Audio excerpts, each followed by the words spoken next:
জয় হিন্দ সবাইকে। আজকে স্বাধীনতা দিবসে ৭৭ বছর হয়ে গেল, আমরা তাদেরকে মনে রেখেছি এবং পালনও করছি। তো আপনাদের খুবই ভালো লাগছে যে আমাদের দেশে একটা স্বাধীনতা চলে এসছে, আমরা স্বাধীনভাবে ঘুরতে পারছি। তো আপনাদের কেমন লাগছে কমেন্টে এটা জানাবেন। আজকে একটা ভালো একটা গল্প নিয়ে চলে এসেছি, আপনারা গল্পটা শুনুন। খুবই সুন্দর গল্প এবং বাচ্চাদের গল্প। আজকে স্বাধীনতা দিবসের পরের দিন, তো আজকে একটা গল্প শোনা আমাদেরকে। ওকে শোভন। স্বাধীনতা দিবসের পরের দিন সকাল। গ্রামের সবাই এখনো আগের দিনের উদযাপনের রেশে ভাসছে। স্কুলের মাঠে জাতীয় পতাকা এখনো উড়ছে, কিন্তু আজ সেখানে কোনো কোলাহল নেই। সবকিছু যেন একেবারে শান্ত, শুধু বাতাসে পতাকার ফরফর শব্দটাই শোনা যাচ্ছে। দীপন ঘুম থেকে উঠে জানালার বাইরে তাকিয়ে দেখল সেই পতাকা। কালকের আনন্দমুখর উদযাপন তার মনে এখনো তাজা, কিন্তু আজকে তার মন কিছুটা ভারী লাগছে। সে বুঝতে পারছিল না কেন।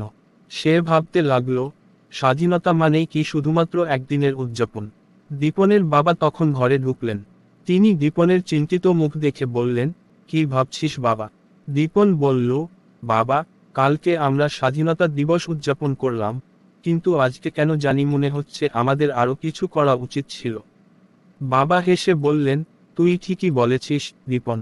স্বাধীনতা দিবস উদযাপন শুধু একদিনের বিষয় না।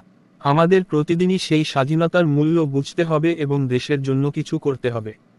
স্বাধীনতা শুধু একদিনের আনন্দের বিষয় নয়, এটা একটা দায়িত্বও বটে। দীপন গভীরভাবে চিন্তা করতে লাগল। দীপন জানালার বাইরে পতাকাটির দিকে তাকিয়ে রইল। তার বাবার কথা তাকে গভীরভাবে ভাবিয়ে তুলল। দেশের প্রতি দায়িত্বের কথা ভেবে তার মধ্যে নতুন একটা অনুভূতি জন্ম নিল। সে বুঝতে পারল, স্বাধীনতা শুধু উদযাপনের নয়, এটা সারা বছর ধরে পালন করার বিষয়। পরের দিন স্কুলে গিয়ে সে তার বন্ধুদের সাথে এই বিষয়টা নিয়ে আলোচনা করল। তারা সবাই একমত হলো যে শুধুমাত্র স্বাধীনতা দিবসে নয়, বছরের প্রতিটি দিনই দেশের প্রতি দায়িত্ব পালন করতে হবে। তারা মিলে স্কুলে একটি ক্লাব গঠন করলো, যেখানে সবাই মিলে দেশকে ভালো রাখার জন্য বিভিন্ন কার্যক্রম করার পরিকল্পনা করবে। ক্লাবের প্রথম উদ্যোগ ছিল স্কুলের চারপাশ পরিষ্কার রাখা এবং বৃক্ষরোপণ কর্মসূচি শুরু করা। তারা ঠিক করলো, প্রতি মাসে একবার গ্রামের কোথাও না কোথাও পরিষ্কার পরিচ্ছন্নতার কাজ করবে এবং প্রতিটি ছাত্র একটি করে গাছ লাগাবে। তারা সবাই মিলে আরও অনেক বড় কাজের পরিকল্পনা করতে থাকলো, যেমন শিক্ষার প্রসার, পরিবেশের সুরক্ষা এবং সামাজিক সচেতনতা বৃদ্ধি। দীপন ও তার বন্ধুদের এই ছোট্ট উদ্যোগ ধীরে ধীরে গ্রামের বড়দের মনেও প্রভাব ফেলতে শুরু করল। গ্রামের মানুষও তাদের সাথে যোগ দিল। সবার সম্মিলিত চেষ্টায় গ্রামটি ধীরে ধীরে আরও সুন্দর, আরও সচেতন হতে শুরু করল। দীপনের মনে আনন্দ ভরে গেল। সে বুঝতে পারল, আসল স্বাধীনতা শুধু একদিনের উদযাপনে সীমাবদ্ধ নয়, বরং এটি প্রতিদিনের কাজের মাধ্যমে অর্জন করতে হয়। তার এই ছোট উদ্যোগটা বড় এক পরিবর্তনের সূচনা করল, এবং দীপন বুঝতে পারল যে প্রতিটি ছোট্ট পদক্ষেপই একদিন বড় পরিবর্তন আনতে পারে। স্বাধীনতার মূল্য সে এখন বুঝতে পেরেছে।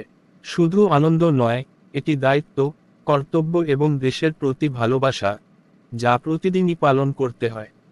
দীপন আর তার বন্ধুরা নতুন দিনের সূচনা করল, আর সেই দিনের সূচনা তাদের জন্য সত্যিকার অর্থেই স্বাধীনতার নতুন অর্থ নিয়ে এলো।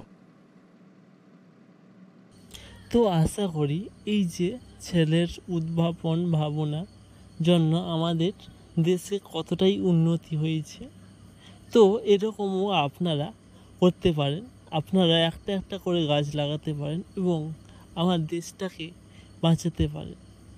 এবং একটা কথা বলতে চাই, এত সুন্দর সুন্দর আমি গল্প নিয়ে আসি আপনাদের জন্য, ও আপনাদেরও কর্তব্য এই চ্যানেলটিকে সাবস্ক্রাইব করা। এবং যদি সাবস্ক্রাইব করে ফেলেছেন তো একটা লাইক করে দিন, কেননা আমাদের ভিডিও বানাতে কষ্ট লাগে। তো আপনাদের একটা লাইক অবশ্যই পাওয়া উচিত, আমি যেটা মনে করি।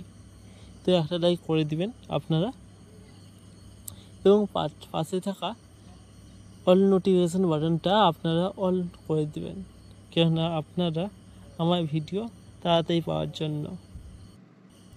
আমরা এখন আসি। আপনারা ভালো থাকবেন, সুস্থ থাকবেন, একটা করে গাছ লাগাবেন প্রতিদিন, না হলেও মাসে একবার। তো আমরা একটা করে গাছ লাগাই। তো এখন আমরা আসি, নতুন ভিডিও নিয়ে আবারও আপনাদের সামনে হাজির হব। ততক্ষণ জয় হিন্দ, জয় ভারত।